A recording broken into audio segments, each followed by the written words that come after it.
साहेबाला पाठवलं किंवा कुठं पाठवलं तरी मी घाबरणार नाही. मी पळस देवचा आहे प्रॉपर. घाबरायसाठी नाही साहेब, आम्ही माहिती मिळायसाठी. मला नोकरीची गरज नाही. मी गंमत म्हणून नोकरी करतो असं जर एखादा सरकारी अधिकारीच म्हणाला तर ऐकूनच आश्चर्य वाटेल नाही का? पण एका व्हायरल व्हिडिओमध्ये अगदी हेच घडलंय. हा संवाद समोर आल्यानंतर ना सत्ता, संपत्ती आणि सार्वजनिक सेवा यावर खूप मोठे प्रश्न उभे राहिले आहेत. तर चला बघूया नेमकं काय आहे हे प्रकरण.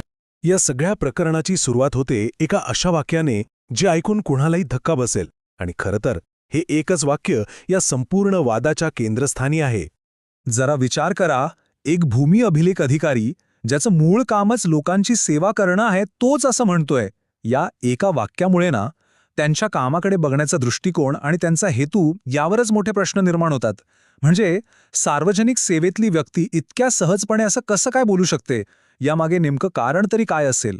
अच्छा, तर मग हा इतका टोकाचा संवाद झालाच कसा हे समजून घेण्यासाठी आपल्याला थोडं मागे जावं लागेल. या सगळ्याची सुरुवात झाली होती एका अगदी साध्या सरळ मागणीतून.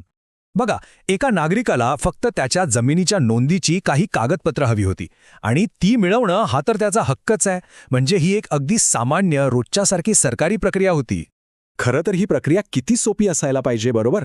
अर्ज करायचा, त्यावर अधिकाऱ्यांनी प्रक्रिया करायची आणि कागदपत्र मिळून जायची, बस.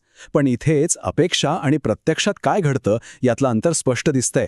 आणि यात महत्वाची गोष्ट काय माहितीये की तो नागरिक काही पहिल्यांदाच तिथे गेला नव्हता.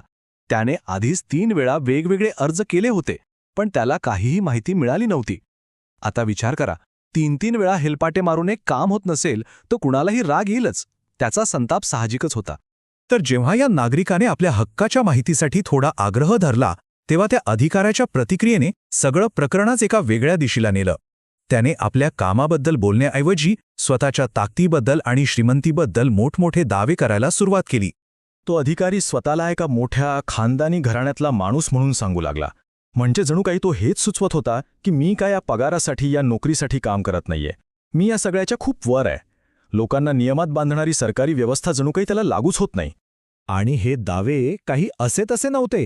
काय काय सांगितलं त्याने? तर म्हणे 75 एकरांची बाग आहे, वडिलांना 2.25 लाखांची पेन्शन आहे आणि मी तर 10-20 लाख रुपये कुठेही सहज टाकू शकेन. हे आकडे फेकून तो समोरच्यावर आपली आर्थिक ताकद दाखवू पाहत होता. 75 एकर बाग, विचार करा, हा आकडा किती मोठा आहे. या एकाच दाव्यावरून त्याच्या आर्थिक परिस्थितीचा अंदाज येतो. आणि हीच गोष्ट तो त्या नागरिकाला पुन्हा पुन्हा ऐकवत होता. आणि मग त्याचं हे वाक्य, पैसा पाण्याने भरपूर आहे, या एका वाक्यातच त्याच्या संपूर्ण वृत्तीचा सार आहे. असं म्हणून तो हेच तर स्पष्ट करत होता की तो आर्थिक गरजेपोटी ही सरकारी नोकरी करत नाहीये. आता या संपूर्ण संभाषणाकडे पाहिलं की त्या अधिकाऱ्याची एक विचित्र रणनीती दिसून येते.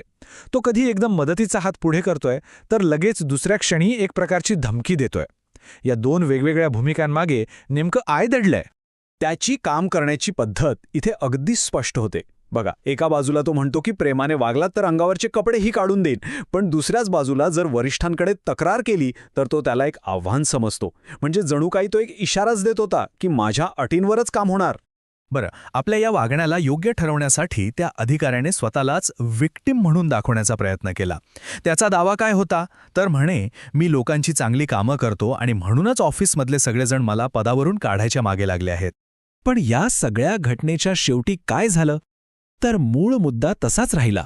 आणि या एका प्रकरणामुळे सार्वजनिक सेवेबद्दल काही खूप महत्त्वाचे प्रश्न आपल्या समोर उभे राहतात. म्हणजे बघा, इतका वेळ वाद झाला, मोठे मोठे दावे केले गेले, एवढी चर्चा झाली, पण ज्या कामासाठी तो नागरिक आला होता ते काम झालंच नाही. त्याला कागदपत्र मिळालीच नाहीत. त्याला रिकाम्या हातानेच परतावं लागलं. आणि हाच तो प्रश्न आहे जो या सगळ्या प्रकरणानंतर आपल्या मनात येतो. जेव्हा एखादा सरकारी अधिकारी नोकरीची गरज नसताना फक्त गंमत म्हणून सार्वजनिक पदावर काम करतो, तेव्हा तो खरंच कुणासाठी काम करतो? त्याची जबाबदारी कुणाप्रती असते? व्यवस्थेप्रती, नागरिकांप्रती की फक्त स्वतःच्या अहंकाराप्रती? हा नक्की